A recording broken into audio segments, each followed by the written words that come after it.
नहीं देखिए, ये हमारे मालदीव्स वाले हो या छोटे छोटे जो द्वीप्स है, आइलैंड्स है, वो किसी के अंडर में रहने दो। वो हम लोग ऐसे चीजों में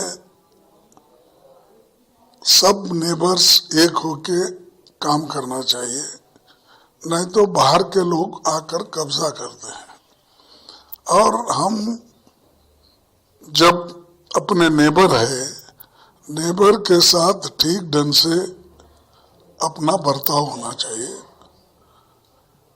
और कोई हमारे सॉवरेंटी को धक्का दे रहा है, कोई अगर हमारी टेरिटरी में घुस रहा है, कोई अगर अपने जो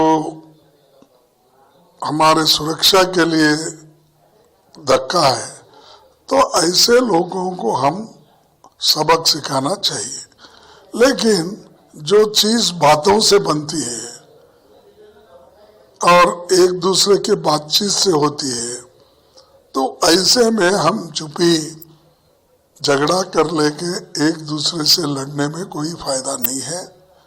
और अब हमारी जो इकोनॉमी है वो भी दुरुस्त नहीं है, दिखने के लिए दुरुस्त है, बाहर सब लोगों को बताते हैं, लेकिन गवर्नमेंट में आज पैसा नहीं है। जितना उन्होंने प्रॉमिस किया, जितना उन्होंने कहा, उतना पैसा किसी डिपार्टमेंट में नहीं है। बजट में जो उन्होंने कहा था वो बजट के अनुसार पैसे नहीं रखे गए और आज 100 रुपए में 30 रुपए खर्च हुआ है आज के दिन में। तो आप 2 महीने में क्या खर्च करेंगे? तो हर एक डिपार्टमेंट में जो बजट रखे उसका 30% भी अब खर्च नहीं हुआ, क्योंकि पैसे नहीं है। तो इसीलिए ऐसे वक्त हम लोग मिलजुल के, हमारे टूरिज्म को भी धक्का नहीं होना, और दूसरे अगर हम पर हमला करते हैं वो तो हम सहेंगे नहीं। हम बराबर गवर्नमेंट को मदद करेंगे, साथ रहेंगे। लेकिन फजूल चीजों में हाथ डाल के ये जो काम कर रहे हैं, मोदी साहब हमेशा यही काम करते हैं। और लोगों को बताने के लिए और भड़काने के लिए और इमोशनल एक क्या बोलेंगे आप, इमोशनल एक फोबिया क्रिएट करने के लिए वो करते हैं। तो ये अच्छी बात नहीं है। तो हम अपने नेबर के साथ ठीक रहना चाहिए। अगर कोई गलती करता है तो बैठ के बातचीत से सुलझाना चाहिए। अभी जो लोकसभा इलेक्शन आ रहे, इंडिया अलायंस जो आपका बना हुआ है, अभी सीट शेयरिंग का भी बातचीत चल रही है, इसके बारे में कैसा प्रिपरेशन आपका है? नहीं, हम तो कोशिश कर रहे हैं सब मिल के काम करें और जो इंडिया अलायंस की जो एकता है वो बरकरार रखे और सभी नेता एक वॉइस में बात करें और एक दूसरों के खिलाफ बात करने में कोई फायदा नहीं है। तो मेरा यही सबसे विनती है, जैसा हम एकजुट होकर काम करते आए हैं, आइंदा भी काम करना जरूरी है और वो काम कर रहे हैं।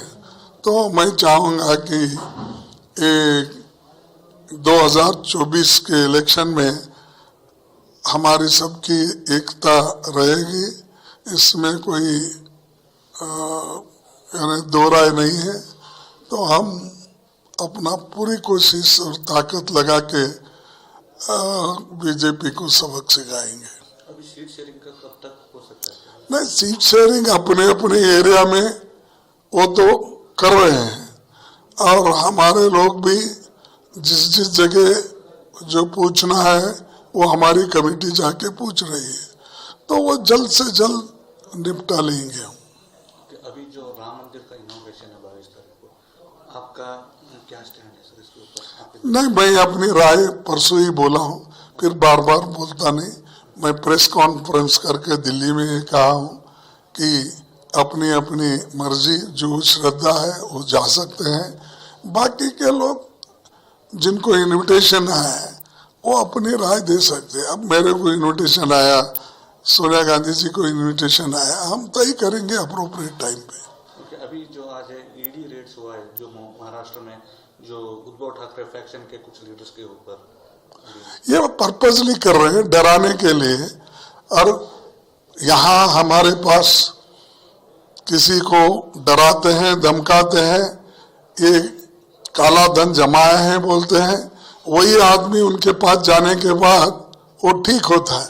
तो ये क्या है कि पॉलिटिक्स में डराना और अपने तरफ लेना, चाहे एमएलए हो, एमपी हो, लीडर्स हो, तो ये ठीक बात नहीं। ऐसा पंडित जवाहरलाल नेहरू जी कभी अपने विरोधियों पर नहीं करे, इंदिरा गांधी नहीं करी, लाल बहादुर शास्त्री नहीं करे, और अपने राजीव गांधी नहीं करे, नरसिंह राव नहीं करे। ये पर्पसली है। इस जमाने में क्यों हो रहा है? और वो तुम्हारे पास आके अच्छा कैसा होता है? हमारे पार्टी में रहे जब बुरा, तुम्हारे पार्टी में आने के बाद भला, ये अच्छा नहीं है। ये एक एटीट्यूड क्या है, एक डिक्टेटरशिप और डराने की कोशिश हो रही है। अभी जो सर कर्नाटक इलेक्शन और तेलंगाना इलेक्शन जीतने के बाद जो गारंटीज आप उधर लेके आए थे तेलंगाना और कर्नाटक में, वही जो है लोकसभा में करेंगे कैसा? नहीं, थोड़ा देखिए, जो नए प्रोग्राम्स तो देना पड़ता है, जो सभी लोग मान जाएंगे वो प्रोग्राम तो आएगा। और उसके अलावा भी लोगों की चिंता हमको ज्यादा है या मंदिर मस्जिदों की जगह, क्योंकि वो लोग अपने अपने लोग वो कर लेते हैं, वो उनकी आस्था का प्रश्न है। जनता के लिए क्या करना, ये प्रश्न डेमोक्रेसी में, लोकतंत्र में रहने वाले पॉलिटिशियंस को करना पड़ता है। हमारी को चिंता है अनएम्प्लॉयमेंट की, हमारे को चिंता है इन्फ्लेशन की, हमारे को चिंता है हमारे रुपए का वैल्यू घटते जा रहा है, हमारे को चिंता है बहुत से खाने पीने के चीज इतने महंगे हो गए हैं, कॉमन आदमी को वो कष्ट हो गया है। ये सोनिया गांधी जी का एक कार्यक्रम बोलिए, चाहे वो नरेगा हो, चाहे फूड सिक्योरिटी है, इसके वजह से लोग थोड़ा कुछ ना कुछ खा रहे हैं, पी रहे हैं, पेट भर रहा, लेकिन बाकी के चीजों को ना बच्चों को एजुकेशन बराबर मिल रहा, ना बच्चों के लिए जो सरकारी स्कूल से टीचर भर्ती नहीं हो रहे, हायर स्कूल में जो कॉलेजेस है वहाँ लेक्चरर्स भर्ती नहीं, तो पूरे समाज को वो तंग कर रहे हैं। तो इसीलिए ऐसे चीजों को